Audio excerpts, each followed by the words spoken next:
আমরা বাংলাদেশে গণতন্ত্র পুনঃপ্রতিষ্ঠার দল। আমরা বাকশালের স্বৈর শাসনের গোরস্থানের উপর গণতন্ত্রের বহুদলীয় গণতন্ত্রের বাগান রচনা করেছি আমাদের দলের প্রতিষ্ঠাতা শহীদ প্রেসিডেন্ট জিয়াউর রহমানের নেতৃত্বে। আমরা এরশাদের সামরিক স্বৈর শাসনের বিরুদ্ধে 90-এর ছাত্র গণভুত্থানের মাধ্যমে পুনরায় গণতন্ত্র পুনঃপ্রতিষ্ঠা করেছি আপসহীন দেশনেত্রী গণতন্ত্রের মাতা বেগম খালেদা জিয়ার নেতৃত্বে। আরেকবার শেখ হাসিনার স্বৈর শাসন এবং ফ্যাসিবাদের বিরুদ্ধে দীর্ঘ 15 বছর অবিরাম লড়াই করেছে বিএনপি দেশনেত্রী বেগম খালেদা জিয়ার নেতৃত্বে এবং তাকে অন্যায়ভাবে কারারুদ্ধ করার পর জনাব তারেক রহমানের নেতৃত্বে। এই লড়াইয়ের শেষ পর্যায়ে এদেশের ছাত্র শ্রমিক জনতার অভ্যুত্থানের মাধ্যমে ফ্যাসিবাদের পতন ঘটেছে। কিন্তু আমাদের দাবি শুধু সরকারের পতন ছিল না, আমাদের মূল দাবি ছিল গণতন্ত্র পুনঃপ্রতিষ্ঠা।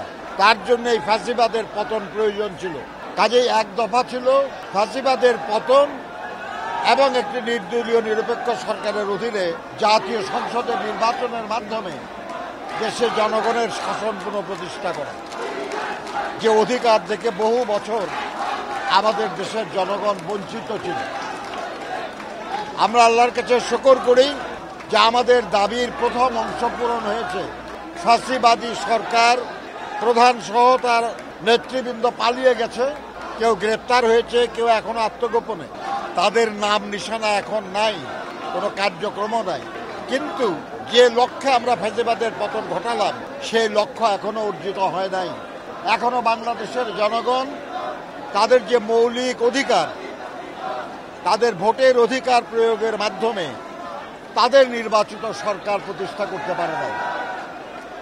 আমরা সেই জন্য মনে করি এই মুহূর্তের প্রধান কাজ